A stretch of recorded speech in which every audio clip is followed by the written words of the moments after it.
نحمده ونصلي على رسوله الكريم اما بعد فاعوذ بالله من الشیطان الرجیم بسم اللہ الرحمن الرحیم۔ سامعین اکرام، تجارت کو اسلام کے اندر بڑی اہمیت حاصل ہے، لہذا دلچسپی اور محنت کے ساتھ کاروبار کرنا چاہیے۔ اپنی روزی خود اپنے ہاتھوں سے کمانا چاہیے اور کسی پر بوجھ نہیں بننا چاہیے۔ ایک بار جناب رسول مکرم صلی اللہ علیہ وسلم کی خدمت میں ایک انصاری آئے اور انہوں نے پیارے آقا سے کچھ سوال کیا۔ آپ نے دریافت فرمایا، تمہارے گھر میں کچھ سامان بھی ہے؟ صحابی نے کہا کہ یا رسول اللہ، صرف 2 چیزیں ہیں، ایک ٹاٹ کا بچھونا ہے جس کو ہم اوڑھتے بھی ہیں اور بچھاتے بھی ہیں، اور ایک پانی پینے کا پیالہ ہے۔ آپ نے فرمایا کہ یہ دونوں چیزیں میرے پاس لے آؤ۔ وہ صحابی گئے اور دونوں چیزیں لے کر حاضر خدمت ہوئے۔ آپ نے وہ دونوں چیزیں 2 درہم میں نیلام کر دیں اور 2 درہم ان کے حوالے کرتے ہوئے فرمایا کہ جاؤ، 1 درہم میں تو کچھ کھانے پینے کا سامان خرید کر گھر والوں کو دے آؤ، اور دوسرا جو درہم ہے اس سے کلہاڑی خرید کر لاؤ۔ پھر کلہاڑی میں آپ نے اپنے مبارک ہاتھوں سے دستہ لگایا اور فرمایا کہ جاؤ، جنگل سے لکڑیاں کاٹ کاٹ کر لاؤ اور بازار میں بیچو۔ 15 دن کے بعد ہمارے پاس آ کر رودات سنانا۔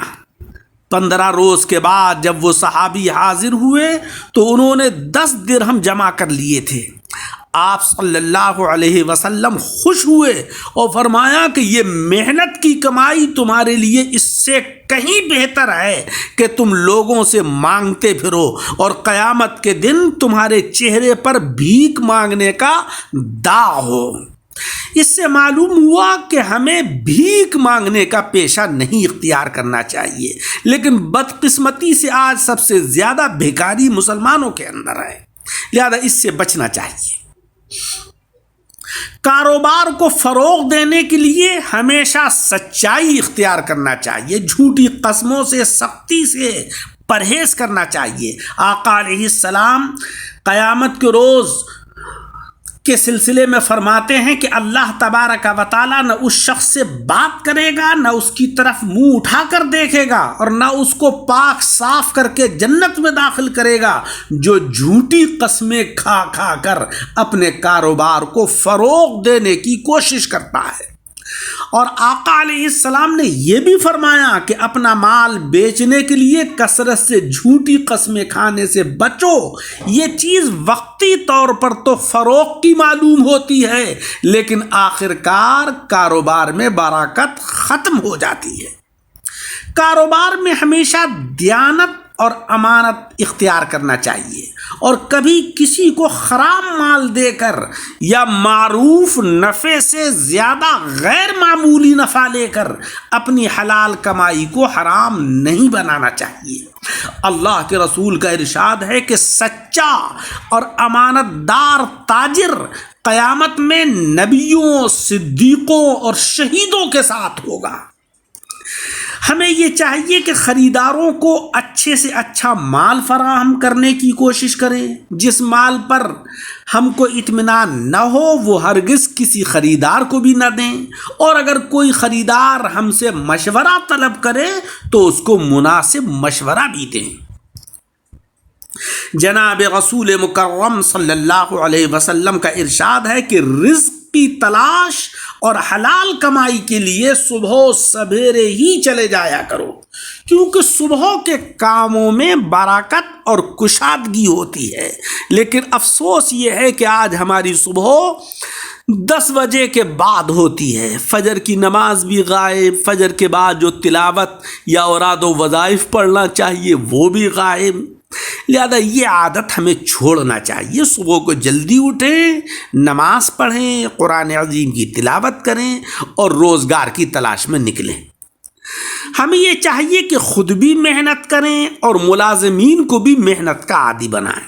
البتہ ملازمین کے حقوق فیاضی اور ایثار کے ساتھ ادا کریں، ہمیشہ ان کے ساتھ نرمی اور کشادگی کا سلوک کریں، بات بات پر غصہ کرنے اور شبہ کرنے سے پرہیز کریں۔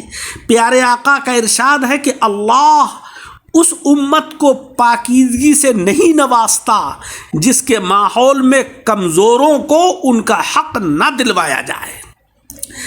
ہمیں یہ چاہیے کہ مال کا عیب چھپانے اور خریدار کو فریب اور دھوکہ دینے سے پرہیز کریں۔ مال کی خرابی اور عیب خریدار پر واضح کر دیں۔ ایک بار آقا علیہ السلام غلے کے ایک ڈھیر کے پاس سے گزرے، آپ نے اپنا ہاتھ اس ڈھیر میں داخل فرمایا تو انگلیوں میں کچھ تری محسوس ہوئی۔ آپ نے غلے والے سے پوچھا کہ یہ کیا ہے؟ دکاندار نے کہا کہ یا رسول اللہ، اس ڈھیر پر بارش ہو گئی تھی۔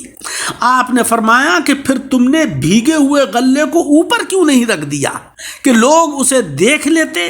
جو شخص دھوکہ دے اس کا مجھ سے کوئی تعلق نہیں ہے۔ عزیزوں، ہمیں یہ بھی چاہیے کہ قیمتیں چڑھنے کے انتظار میں کھانے پینے کی چیزیں روک کر اللہ کی مخلوق کو پریشان کرنے سے سختی کے ساتھ بچیں۔ آقا علیہ السلام فرماتے ہیں کہ ذخیرہ اندوزی کرنے والا گنہگار ہے۔ ایک اور موقع پر آپ نے فرمایا کہ ذخیرہ اندوزی کرنے والا کیسا برا آدمی ہے کہ جب اللہ چیزوں کو سستا فرما دیتا ہے تو وہ غم میں گھلتا ہے، اور جب قیمتیں چڑھ جاتی ہیں تو اس کا دل باغ باغ ہو جاتا ہے۔ کبھی ایسا بھی ہوتا ہے کہ تجارتی معاملات میں کوتاہیاں فطری طور پر ہوتی ہیں، تو کوتاہیوں کا کفارہ ضرور ادا کرتے رہنا چاہیے۔ اللہ کی راہ میں دل کھول کر صدقہ و خیرات کریں تاکہ جو ہم سے کوتاہیاں ہوئی ہیں ان کا کفارہ ادا ہو جائے۔ آقا علیہ السلام نے تاجروں کو ہدایت فرمائی کہ اے کاروبار کرنے والوں، مال کے بیچنے میں لغو بات کرنے اور جھوٹی قسم کھا جانے کا بہت امکان رہتا ہے، تو تم لوگ اپنے مالوں میں سے صدقہ ضرور کیا کرو تاکہ ان غلطیوں کا کفارہ ادا ہو جائے۔ اللہ جل شانہ و عم نوالہ ہمارے کاروبار میں برکت عطا فرمائے اور شریعت مطہرہ کے مطابق تجارتی معاملات کو، تجارتی امور کو انجام دینے کی توفیق عطا فرمائے۔ آمین بجاہ